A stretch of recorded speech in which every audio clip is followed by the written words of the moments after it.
आज से आपके क्लास 10th के फिजिक्स का मतलब भौतिक विज्ञान का पहला अध्याय हम लोग चालू कर रहे हैं।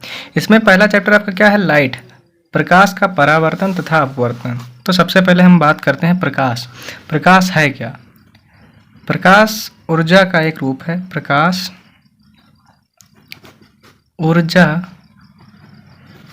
का एक रूप है, मतलब एक रूप है। प्रकाश कोई वस्तु नहीं है, कोई वस्तु नहीं है, कोई वस्तु नहीं है, बल्कि प्रकाश के द्वारा हम अन्य वस्तुओं को देख सकते हैं, अन्य वस्तुओं को देख सकते हैं। ये होता है प्रकाश, देख सकते हैं। अब फिर आता है प्रकाश के गुणधर्म। क्या आता है? प्रकाश के गुणधर्म, द प्रॉपर्टीज ऑफ लाइट। प्रकाश के गुणधर्म, ठीक है। तो प्रकाश का पहला गुण तो ये हो जाएगा, the light is a form of energy, means ऊर्जा एक प्रकाश ऊर्जा का एक रूप है। एंड द सेकेंड पॉइंट आपका हो जाएगा कि प्रकाश सदैव सीधी रेखा में गति करता है, मतलब सरल रेखा में। प्रकाश सदैव सरल रेखा में गति करता है, सरल रेखा में गति करता है, ठीक है। प्रकाश अपने स्रोत से सभी दिशाओं में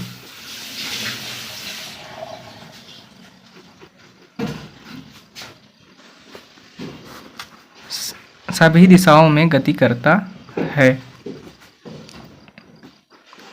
means the light travels in all directions from its source. And the third point is the light travels with very high speed of 3 into 10 to the power 8 meter per second, या light travel with the speed of 3 lakhs kilometer per second। Mean प्रकाश 3 × 10⁸ metre per second की गति से चलता है, ठीक है। और चौथा पॉइंट क्या है? प्रकाश में व्यतिकरण होता है। प्रकाश में व्यतिकरण बोले तो इंटरफेरेंस क्या होता है, जो कि आपको 12th में मिलेगा। व्यतिकरण होता है। प्रकाश में विवर्तन होता है। विवर्तन बोले तो आपका डिफ्रैक्शन, विवर्तन होता है, इसी को डिफ्रैक्शन बोलते हैं। क्या बोलते हैं? डिफ्रैक्शन, ठीक है। फिर आपका नेक्स्ट पॉइंट आता है प्रकाश में प्रकीर्णन होता है। क्या होता है? प्रकाश में प्रकीर्णन होता है। प्रकीर्णन क्या होता है? Dispersion of light. क्या होता है? Dispersion of light. इसके बारे में एक वीडियो बनाएंगे, हम बाद में बनाएंगे।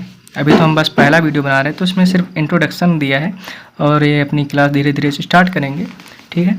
प्रकाश में प्रकीर्णन होता है और कई सारे पॉइंट है, जो कि मेन पॉइंट है वो मैंने आपको बता दिए हैं। प्रकाश में प्रकीर्णन होता है एंड आपका और सारे पॉइंट है, अभी तो बोल ही गया। प्रकाश में परिवर्तन का गुण पाया जाता है। प्रकाश में परावर्तन मतलब रिफ्लेक्शन, परावर्तन का गुण होता है। और अपवर्तन का गुण होता है। अपवर्तन बोले तो रिफ्लेक्शन होता है। क्या होता है? रिफ्लेक्शन। अपवर्तन का गुण होता है, ठीक है। इसके बारे में तो हमें पूरा चैप्टर ही दिया गया है, इसको हम अभी आगे नेक्स्ट वीडियो में पढ़ेंगे अच्छे से। तो इस वीडियो में क्या मैंने बोला, प्रकाश क्या है, प्रकाश एक ऊर्जा का एक रूप है, कोई वस्तु ये नहीं है बल्कि प्रकाश द्वारा हम अन्य वस्तुओं को देख सकते हैं। प्रकाश के गुणधर्म क्या है, ये कुछ पॉइंट्स मैंने लिख दिए हैं जो कि इम्पोर्टेंट्स हैं।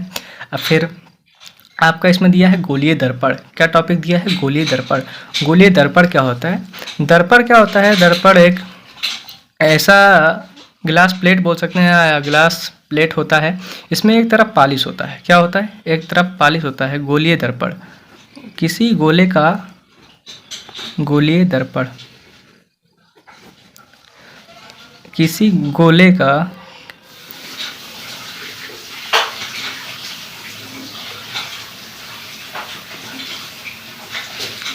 वह हिस्सा, किसी गोलीय दर्पण का कह सकते हैं, किसी गोले का गोलीय दर्पण का, समझ जाना आप लोग, का वह हिस्सा जो पॉलिश हो। क्या हो, जो पॉलिश हो। पॉलिश का मतलब क्या है, उससे लाइट दूसरी तरफ जा ना पाए, ट्रांसपेरेंट हो या पारदर्शक, ट्रांसपेरेंट ना हो, मतलब ऊपर तो आए बट नीचे ना जा पाए, मतलब वो अपारदर्शी हो, पारदर्शी ना हो। पॉलिश सा पॉलिश हो, किसी गोले का वह हिस्सा जो पॉलिश हो, उस भाग को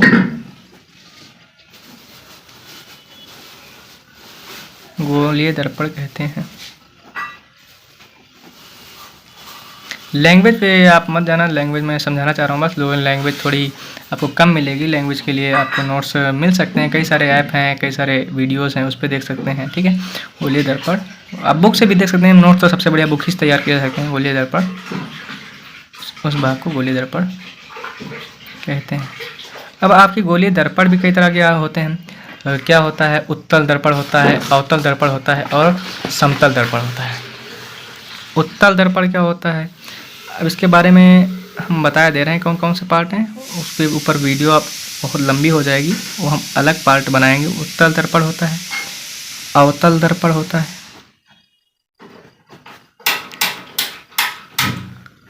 और आपका समतल दर्पण होता है। क्या होता है, समतल दर्पण होता है। ठीक है, गोलीय दर्पण का कुछ ऐसा होता है, एक ही होता है, इसमें एक सब पॉलिश होता है। ठीक है, और आपका एक ऐसे होता है। ठीक है, ये आपके कुछ, ये आपका उत्तल दर्पण है और ये आपका अवतल है। उत्तल क्या होता है, उत्तल बाहर से उभरा हुआ होता है, उत्तल बाहर से उभरा हुआ होता है, और अवतल आपका अवतल दर्पण भीतर से उभरा होता है। क्या कह सकते हैं, अवतल दर्पण में प्रकाश की परावर्तक सतह भीतर की तरफ मतलब मुड़ी हुई होती है, अवतल सतह वाली होती है। और जैसे एक चम्मच होता है, एक चम्मच की भीतरी चमकदार सतह अवतल दर्पण का उदाहरण है। और उत्तल दर्पण में प्रकाश का परावर्तक सतह बाहर की ओर होता है, उभरी हुई सतह वाली होती है। चम्मच का पिछला हिस्सा, जैसे चम्मच होता है उसमें पीछे का भाग जो होता है उत्तल दर्पण का उदाहरण है, और चम्मच जो होता है उसमें आगे का हिस्सा जो होता है आपके आगे का हिस्सा जो होता है अवतल दर्पण का उदाहरण है। तो हम आज की वीडियो यहीं पे ख़त्म करते हैं, और आपके जो सारे डाउट्स हैं, क्वेश्चन हैं, आप मुझसे शेयर करके पूछ सकते हैं। Thank you.